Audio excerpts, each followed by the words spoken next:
So how does one become a master facilitator?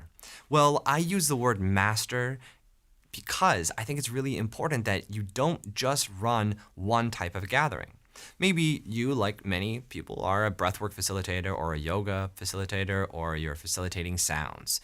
I think it's really important that you incorporate as much of this as you possibly can. Of course, it's many years if you want to become an acupuncturist and start integrating acupuncture into this, but it's very short if you want to start integrating Reiki. So you mix and match all these different practices that are going to help you to become a master facilitator. I've had a couple friends contact me and, they really just want to figure out what's the one thing I should do. Should I do breath work? Should I do Reiki? How am I going to pay my bills doing this? And I say, I've never met anybody who's paid their bills doing any of that, right? The majority of people, they are doing some degree of breath work, maybe, and then also some life coaching or something else. There needs to be the right recipe, and the right recipe is, of course, unique to you. If you're running group events, which are ones that, realistically, if you're doing them well and you're doing them a couple times per month, that should pay the majority of your bills, and then anything that you're doing one-on-one is great. But you might be thinking, wait a minute, how could I just run 2 events each month and pay the majority of my bills? Well, you need to cycle out what that event is and make it change consistently, and continually network with people that are interested in attending a variety of different gatherings. So you might be wondering, well, what are these kinds of gatherings?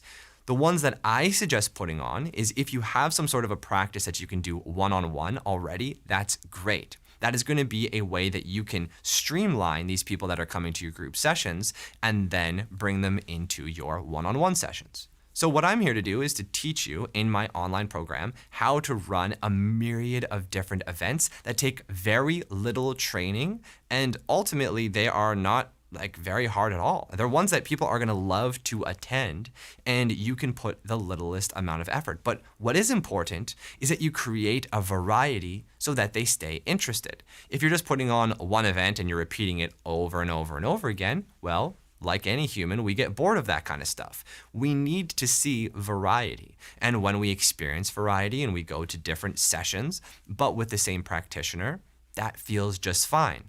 Alternatively, you can collaborate and co-create with different facilitators. To become a master, though, what we want you to do is to be able to pay your bills doing this and be able to pay your bills effortlessly. So in that way, you can rest and you can digest and you can continue to acquire new knowledge as well as practicing it in your spare time. And from there, every single thing will fall into alignment. Most people, unfortunately, as I said, though, they try to do one thing, and then they think that that one thing is going to be able to pay their bills in perpetuity. That is a fallacy, and you will never be a master that way. You'll be a master when you see the broad picture. Sometimes it takes someone that's already walked the path a little bit further than you to be able to see this broad picture. This broad picture is only seen in retrospect for most things. But when you look in retrospect, it really is clear that as long as I'm diversifying my skills, and as long as I'm running events consistently, and as long as I have something I can bring people to do one-on-one with me, I am already a master of this facilitation game. I just have to figure out which ones work for me. Well, my favorite thing to do is to train people on all of the ones that I've already seen are tried and tested. They're tried and tested across the world, and they're ones that unanimously people love. Let's use an example. There is going to be a different demographic of people that are interested in coming to a dance event versus a sound bath event, right? But there's also a lot of crossover. So what you need to figure out is who is your market? Who do you resonate with the most? When you figure out who you resonate with the most, you must follow that flow. You must also look around you in your current demographic and see what's working. If breathwork is extremely popular where you live, then give that one a go.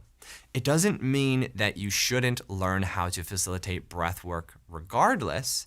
It just means that what are the ones you're resonating with and where do you go from here? Because you'll never know how much you love a practice until you start facilitating it. But what you can do is also have a bunch of supporting practices that you can give to your clients, that you can work with them on. And one of my favorite things to teach people how to do is work with sounds, because a lot of people are very intimidated by it. But I have an entire program where I teach you how to play different sound bowls, and some of them I have actually invented. This is a triple crystal bowl. This is a really cool instrument that can be used in a multitude of ways and currently does not exist anywhere in the world.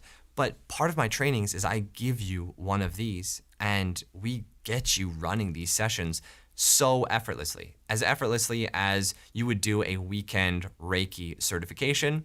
Basically the same thing, however, a little bit different. There's a little bit more to it. There's a lot more nuance. There's a lot more explanation and intrinsic ways of explaining things. But once you get that dialed in and I show you how to do it, it is like riding a bike. And once you got it for good. All right, if you're interested in doing any of this or you're inspired by what I just explained, you can click the link below in the description, or you can subscribe to this channel and I will be bringing a whole lot more information through. See you in the next video.